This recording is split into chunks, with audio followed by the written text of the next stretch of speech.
Со полна кошничка мартинки пристигна баба Марта во Делчевската детска градинка Весели цветови, продолжувајќи традицијата позната уште од давнина во Делчевскиот регион, а поврзана со првиот ден од месецот март. Денеска сум баба Марта по повод 1 март. Традиција е на најстарата жена во куќата да доделува на децата мартинки со црвен и бел конец уцукано и да им ги врзува на раката. Сочувувањето на старата традиција на изработка на мартинки е целта на овој настан во градинката. Мартинките се убава традиција. Ние треба да доближиме оваа традиција, да остане оваа традиција, да негуваат и нашите деца.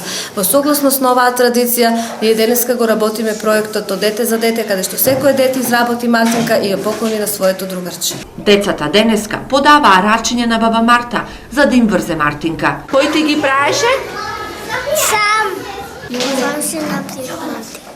Обичајот мартинки кој е културно наследство во Делчевско уште го чуваат постарите жени, кои на ден пред 1 март ги изработуваат мартинките од црвен и бел конец. Но оваа традиција се чува и во други делови на Балканот, освен во Македонија ја има и во Бугарија, Романија, Молдавија.